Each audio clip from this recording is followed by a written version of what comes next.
In Washington, the House is preparing to vote on a bill to officially ban Russian oil imports, landing what President Biden calls a powerful blow to Vladimir Putin's war machine.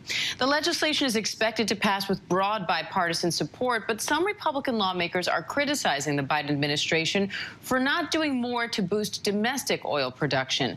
Meanwhile, 2 Americans held in Venezuela have been released after a rare meeting between Venezuelan President Nicolas Maduro and U.S. officials, as the White House considers lifting oil sanctions on Venezuela. Let's bring in White House correspondent Mary Alice Parks for more on that.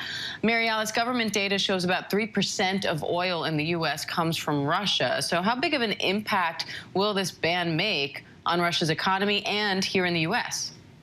Yeah, Diane, well, yesterday President Biden said that these new sanctions will target the artery of the Russian economy. And it's true, this is Russia's main export. But you're right that only about 1% of Russia's oil goes to the U.S. So it's hard to know whether this ban on Russian oil imported into the U.S. will really make a difference on Russia's economy. But it does send a message and is clearly a part of a larger global strategy. The United States working very closely with European allies that take a lot more of Russia's oil. And we're seeing businesses really step up in this way. We're seeing Shell Oil announce just this week that it's going to stop buying Russian oil. J.P. Morgan had an estimate last week that Russia is already having a hard time selling about half of its oil, as companies are worried about taking a reputational hit by working with Russia. And they're also worried just logistically about buying Russian oil. So I think that this is a first step that the president is trying to make a big, trying to make a statement here, Diane. And Mary Alice, what do we know about these Americans released from Venezuela? Is that connected to the administration considering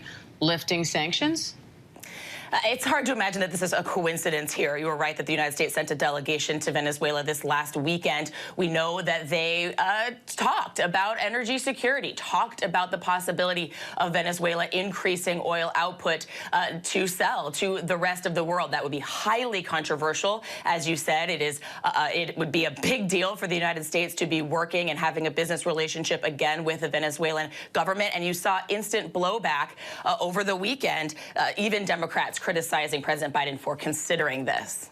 And so the Pentagon's rejecting Poland's offer to supply Ukraine with fighter jets sent through a U.S. airbase, calling the proposal not tenable. Why don't the U.S. officials think this will work? What's the biggest concern? The biggest concern is that Russia would see it as a serious escalation, that Russia would view it as the United States or NATO supplying these planes, being directly involved in the war effort in that way. And President Biden has made it very clear that he does not want U.S. troops directly involved in this war, whether that's on the ground or in this way in the air. So they're very worried about the logistics of this, and also just the logistics of dealing with these actual planes, how you have foreign-made planes on U.S. bases. Diane. Right. Mary Alice Parks, we appreciate it as always. Mary Alice, thanks.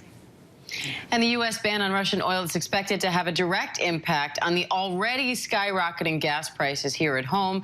Meanwhile, some of the biggest, most iconic American companies are joining the growing list of businesses suspending operations in Russia. Chief Business Correspondent Rebecca Jarvis has more on that. Good morning, Rebecca. Good morning, Diane. And this morning, gases have hit another record high, $4.27 a gallon, up 63 cents in the last week with this Russian invasion into Ukraine and the escalation. Now, the ban on Russian imports here into the United States.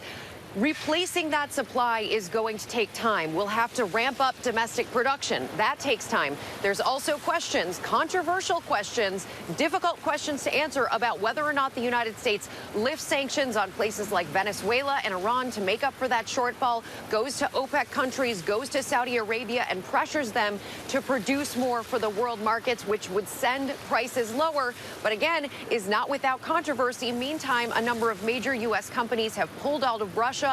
McDonald's, Starbucks announcing they are shutting down locations. Coca-Cola and PepsiCo announcing they will no longer sell soft drinks in Russia. Diane? All right, Rebecca Jarvis, thanks for that. Hi, everyone. George Stephanopoulos here. Thanks for checking out the ABC News YouTube channel. If you'd like to get more videos, show highlights, and watch live event coverage, click on the right over here to subscribe to our channel. And don't forget to download the ABC News app for breaking news alerts. Thanks for watching.